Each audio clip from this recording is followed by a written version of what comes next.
اور ایک وظیفہ اور دیتا ہوں پیسوں کے لائن کے، آج کل لوگ بہت پریشان ہیں. ہر فرض نماز کے بعد 7 مرتبہ لیلاف قریشین پڑھ لیا کرو اور 7 مرتبہ سورہ کوثر پڑھ لیا کرو ہر فرض نماز کے بعد.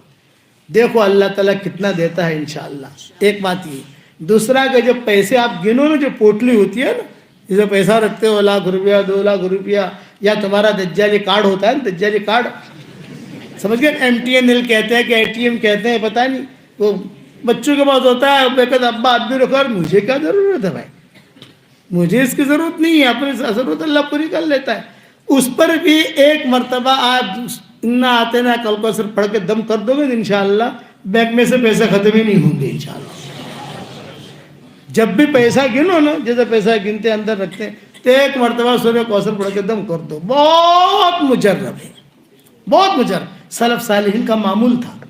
اور 3 نصیحتیں بات ختم کرتا ہوں. یعلم سرکم، تمہارے باطن کو اللہ جانتا ہے.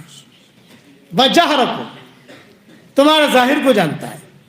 ویعلم ما تکسبون، جو تم کرتے ہو وہی معلوم ہے. اور آخر میں کیا لکھتے تھے؟ وَهُوَ مَعَكُمْ أَيْنَمَا كُنْتُمْ، وہ تمہارے ساتھ ہے جہاں پر بھی تم ہو. یہ 4 چیزیں اپنے دل میں بٹھا لو. ہمارے باطن کو جانتا ہے، ہمارے ظاہر کو جانتا ہے، جو کچھ ہم کرتے ہیں وہ بھی اس کو معلوم ہے. جہاں ہم ہیں وہ سب ہمارے ساتھ ہے. اس لیے اس یقین کے ساتھ زندگی گزارو.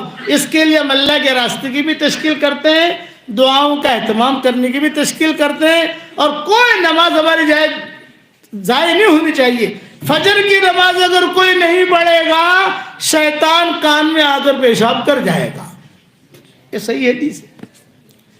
فجر کی نمازوں کا اہتمام کرو. ایک ساتھی تھا، مجھے کہتا تھا کہ مولوی صاحب جو ہے میں جب بھی جو ہے نا فجر کی نماز کے لیے قضا ہوتی ہے، کوئی مجھے یاد آئے نہ آئے، آپ مجھے یاد آتی ہو. میں نے کہا کیوں؟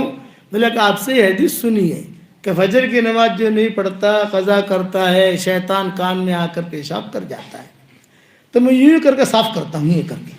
میں نے کہا ایسے صاف نہیں ہوگا. وہ اللہ تعالی ہم سب کے لیے جنت الفردوس کے فیصلے فرمائے. آمین. وآخر دعوانا ان الحمد للہ رب العالمین.